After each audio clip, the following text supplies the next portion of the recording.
Welcome everyone to this short webinar. Of course, we always want to highlight great customer cases, and this is a really good one. Today we're talking about how the City of Superior is building their own open access fiber network and how COS Business Engine is helping make it possible. I'm joined by Stephanie Becken, who is leading the Connect Superior project, and my colleague Åsa, who has been supporting the city throughout this journey. Hi, Stephanie. Hello, thanks for having me. Of course, I've prepared a couple of questions for you. So my first one would be, what made you actually decide to launch a city-owned open access fiber network? Sure, I would say that was not the city's first goal. I think this stripped back to right before COVID. So this was 2021, looking at what was available for our citizens at that point, and what was available was very aging infrastructure from the private sector. So a lot of copper, a lot of first generation cable, a lot of frustration, really. And we had a city councilor at the time, Tyler Elm, who was deeply into the tech world and knew there were so many much better options. So at that time, city leaders were working with private sector, trying to get commitment to upgrade our infrastructure. It's like, we're worth the investment. We're a city of 26,000 people. We're right next to Duluth, which has almost 90,000 people. We're worth the investment. And we were told no, in no uncertain terms. Like, no, we won't be upgrading. Everything's fine. You are fine. You're fine. And it wasn't. So through COVID, it became even more apparent that we weren't fine when it came to our tech. Kids on their laptops couldn't make it to school. You couldn't do what the rest of the world could do. And what people kept saying, well, just use the internet. Just use the internet. You can do it. We couldn't, because it was 25 by 3. It was worse than that. It didn't work. So when the federal government put together different packages for COVID relief, the city designated a good chunk of money to fiber. And within that, there's like different Wisconsin laws on what you can do. So the best workaround was going open access, so that we wouldn't actually be an internet service provider, but we would be providing a venue for all of our citizens to be able to have the very best internet that we could provide. Wow, this is really exciting. And I mean, of course, building a network is very complex, but it's great that you could actually solve it that way. Yeah, and we worked with, there were consultants, so there were years of feasibility studies, of consulting, of surveys, of education. And yeah, so in the past year, it's been the build out time. It's been the actual execution of all of these plans. So to be at this point where we have customers, or our citizens actually do have the best internet in the Twin Ports, they have that internet that people say, well, you have it. They're like, yeah, we do. We have the best internet that we can get, and we can do all of the things. It just makes it that bigger goal to get that to every citizen in Superior.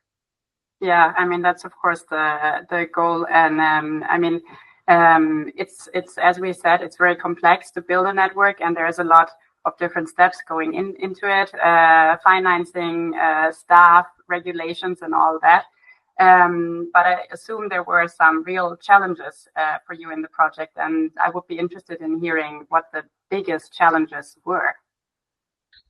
I think the biggest challenges was the unknown. Like, there were so many things that we didn't know, and so many things we didn't know, right? Until you're actually into it, because there are so many intelligent, excellent people that work in the fiber field. They really are, and they're specialists in their own little area, right? So you could talk to one person who is so good at outside plant, and they can't tell you squat beyond the splitter cabinet, because they've never seen that side of it. Or vice versa. They can tell you all about, Business Engine. They can tell you all about what this looks like. And then it's like, okay, but what do we do with the ONT in the house? They're like, well, good luck. You talk to somebody else. So there's just the challenge was to make sure we had the right people in the room, right? And to be patient enough to just keep learning through all of it until you did have everyone in the room together on those specific occasions. Because once you had everyone in the room, it was such a powerhouse of knowledge that if it wasn't the right time, didn't matter because he didn't understand enough to make the next move. But I think the most exciting days through the whole process were those days when everyone was in the room, when that next step was being made so intentionally. It was such a confidence boost because there was always this thought, it's totally going to happen. It will come together despite things being difficult and things taking time. So I think those are like the big encouragement pieces through the parts that were just challenging. And really, we're a city. We're not a telecom.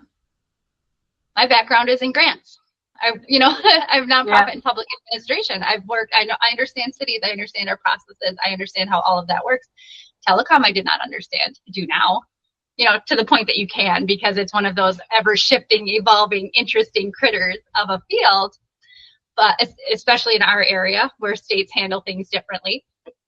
But I think throughout all the challenges, the city is a workhorse that is not scared of taking on big projects and just assuming that we will gut it out. We will work diligently. We will use the tools at hand and find new tools as needed to do whatever it is we set out to do. And I love that about Superior. I love that about my field and what we do. So through the wild challenges, I think there was just that, it's all going to come together. And I think Osa was very good about that through the whole way. She's like, yeah, it'll come together. We'll get there. You mentioned earlier that it's important to have the right people in the room. And of course, that applies to the whole process. But that brings me to the question, how many people are actually running your network? Well, I was really excited in January when we hired Kyle, because now there's 2 of us. So there's 2 of you running the whole network. That is fantastic. Yeah, so it's a little bit flip. And I do have to say, like, I work with an entire city, and I have a department head. So Connect Superior is within IT. So I am very well supported by any of the IT staff, which again, that's another 2 people. So that would be Dan, Jay, and Scott, Ryan. They're wonderful. They will do anything to be helpful. But they're not direct Connect Superior support staff. Just like anyone in public works will do anything they can to be helpful to our project.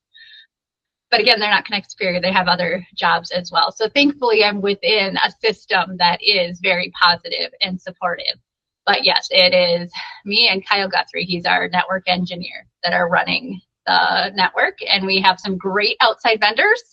So we have great outside plants that do our drops for us. And if the fiber were to break, we can call them in to do things like that. But otherwise, it's us. But I'm very happy to hear that your little team gets the support it needs, it sounds like.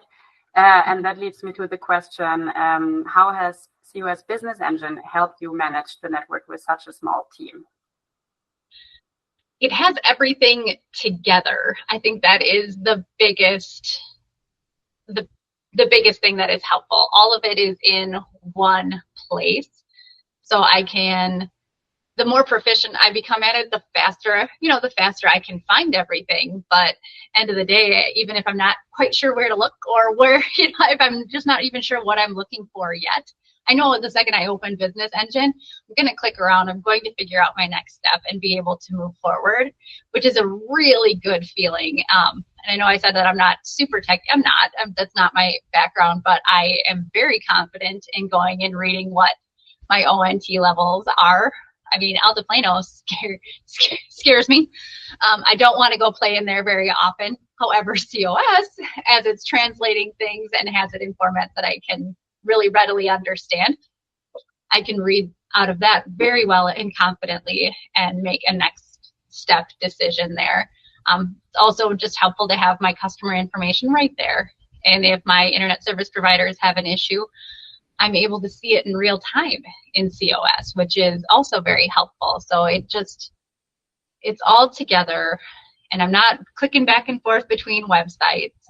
I love that my Vetro works in it. So I can go in there and I can find where something is on an address or a map, and I can just click right into it and it pops another window and I can physically see where, this next drop is. It's just become a tool that I almost always have open on my desktop. That sounds fantastic. And I mean, it's great to hear that the system can support what you're doing. And I mean, that's what we're setting out for, right? Automating a lot or as much as possible, and to make it as easy as possible to find the information that you actually need in a network. And you said earlier that the aim for you is to connect as many people as possible. And that brings me to the question, you've been live for a while now. What have residents and businesses that are connected or that are trying to get connected and waiting for it, what have they been saying about the project so far? Right, so it's September 3rd. We've been live since July 17th. It was a very, very good day that we went completely live and started really pushing to take more orders. The first wave of people that signed up were just so excited. Like, they were so willing to be patient. I love that about Superior, is that they wanted a good thing. So they were willing to learn with us. I think that was one of my favorite parts of our early launch. And now I think one of my favorite parts is I checked in with some of those early launch people, and they're like, yeah, I don't even think about it. It just works really good all the time. I love that. That is my favorite, when they're like, yeah, I haven't had to think about my internet in a while. I get my bill, I pay it, and it just always works. I can't wait until that's everybody's story. So anybody that, when people are signing up, what I'm hearing is, gosh, really, that's it? It's so easy, right? It's, oh, I didn't have to put my credit card in. I didn't have to do this or this or this. I'm like, nope, that'll come. You know, that'll come when you're doing your billing things, but that's not your front end. That's not your access point. So hearing that over and over, that it's easy, it's accessible. And then when people have changed services, because we've had that happen, I put together like a quick email just pinpointing how to do it. And which is hard for me, because part of me just wants to go, I'll do it, I got you, don't worry. But I'm like, nope, need to make sure that, use the system, help everybody do, take power of their own account to be able to do those things. And so when I send that information off, I love the follow-up email. It's like, I did exactly what you said. It worked. That was easy. I love that. And when things do come up, like this, if someone has something that's a little more complicated, we just work it out, and with COS, I'm able to see on the back end what it looks like. I can see what their screen looks like, so we can walk through it together and come to a solution. And I figure that's, if I can train up somebody else to be really, feel good about their account, they're going to tell their neighbor, right? And then if their neighbor is having an issue, they can share that guidance as well, because that's what community does. Is you keep on sharing the guidance, you share your experience. And so far, there's a lot of positivity, and there's a lot of, even when things go a little bit sideways, there's this attitude of, well, yeah, it's the first couple of weeks. Of course, there's going to be hiccups. How can I help? And I love that about my community. I adore Superior so much that is the attitude. And I think that's going to take the network far, and it makes serving my community even better. It's fantastic to hear, that subscribers and people who are actually the end users who are actually using it. And I mean, that's who you built the network for, right? That they have such great feedback. And I mean, it's our mission too, to connect as many people as possible. So this is perfectly in line with what we're trying to do. And this brings me to Åsa, who is the head of our customer success team and who has been following and guiding you in this journey from the get-go, if I'm not mistaken. So also, I've prepared a couple of questions for you too, to highlight the other side of a project like that. Very complex, as we said, and hopefully, and as we see in this case, very successful. I think it's really inspiring to just hear you talk about it, Stephanie. So Åsa, from your perspective, what makes Superior's journey so unique? So I think that all onboarding projects are different and unique in their own way. But I would like to come back to what you said before, Maren, about automation. So, I mean, Business Engine is built around automation and certain processes. And in order to get that to work, you need someone that we call a super user, someone who understands, who has the overview of things, but also who can dig into details and who understands that if I turn the knob in this process a bit to the right, it's really going to affect something 2 processes down the road. And I think that is the first thing that I would like to mention about Superior. Stephanie has been this person. So with a start that she described, that she didn't know about so much about this field, grown into that role and taking that full responsibility. I think that has made the biggest difference. And also she has had access to people, the experts, but she has been the one tying it all together, which has been really crucial, I think, for this success. Second thing I would like to mention is that a fiber build out is really a big infrastructure project. It's software, but it's a lot of hardware. It's really digging into the ground. There are a lot of different steps that need to happen. So we had a very aspirational time plan in the beginning that got a bit pushed out, but that also allowed the team to get into Business Engine and practice. And at the time of go live, they were fully aware about all the things that the system can offer, which I also think is benefiting the project now when we're live. They are really self-sufficient and working super well in the system. And the last part I would say is collaboration. We have worked very, very closely together, also with partners, Nokia in this case. And we strive to share the knowledge from COS that we have before, and Superior. You have listened in, asked for advice, and you make your decisions, and you dare to try. Okay, let's see. How bad can it be? Let's try it. We can change it if it doesn't work. And I think that attitude is also great in a project like this, to actually move forward. It's stressful, Lucy. It's stressful when we pull that attitude. What's the worst that can happen? And you look at us like, okay. All I'm hearing is that you guys were the dream customer, possibly. And also, you also talked about collaboration, and I want to circle back to Stephanie telling us earlier that despite the support system in the IT department, it's 2 people running the network. So also, what do you think? How did Business Engine help the city scale with limited staff? So I would say the Business Engine, as Stephanie mentioned too, contains everything from, early investigations, demand aggregation, to full operations of the network and technical details. So I would say to keep, like you mentioned, Stephanie, keeping everything into one system and having those automated steps and workflows, that helps a lot, especially when there's not too many resources working.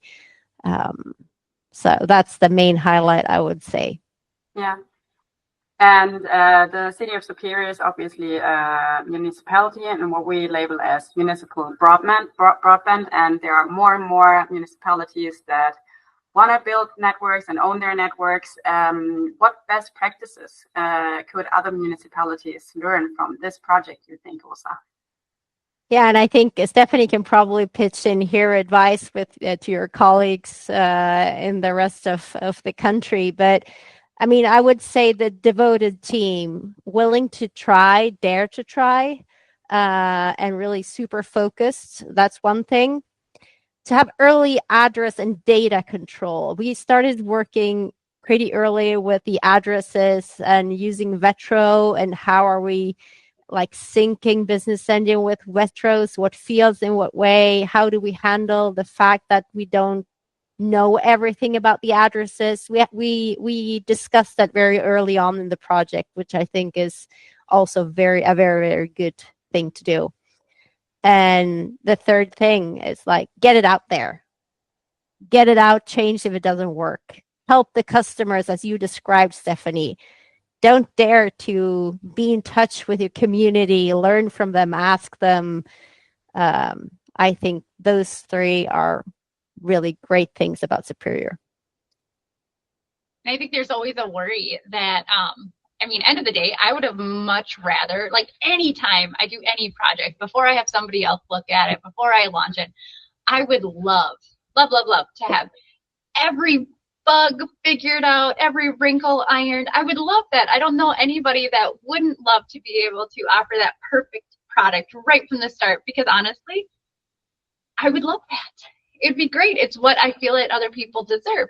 And I think in our situation, in any situation, that's impossible, right? It is impossible. And I think some within our community had this thought that I felt it sometimes, that it had to be perfect before we could offer it, because that's what like a big telecom would do. It would be perfect when they present it. And that's not true.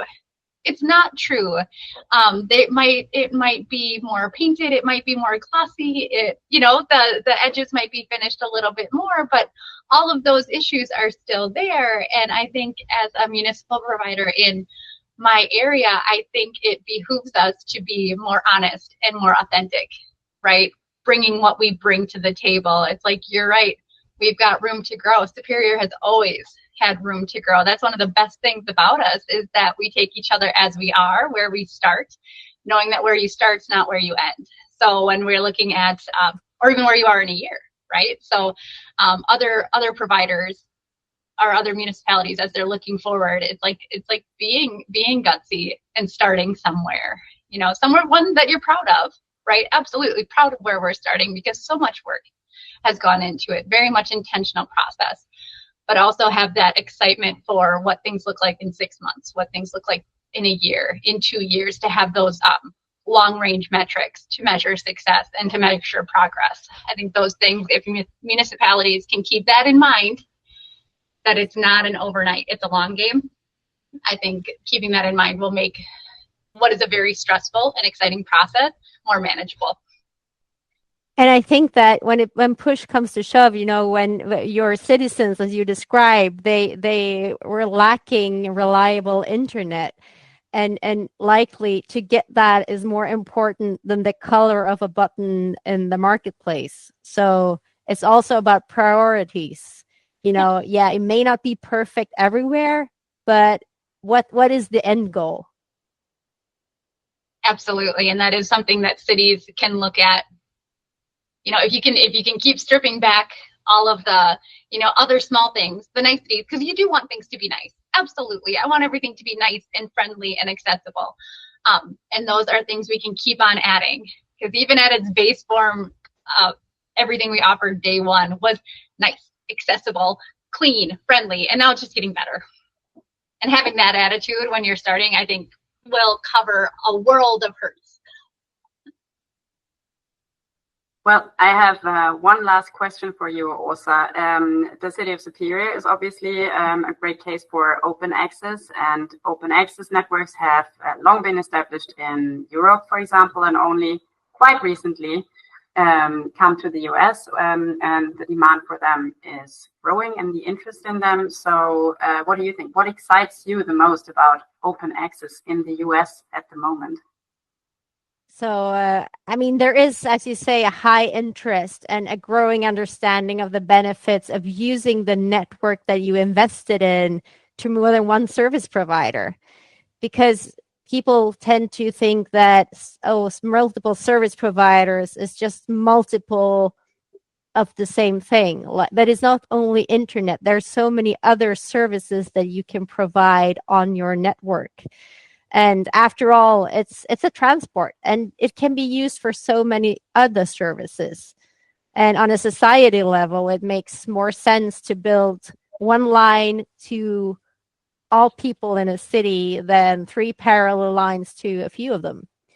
So I think that is exciting. The US is a big market, and there are so many opportunities now for rural areas a bit outside of the most densely populated areas to get the same benefits from a really reliable internet access and other services.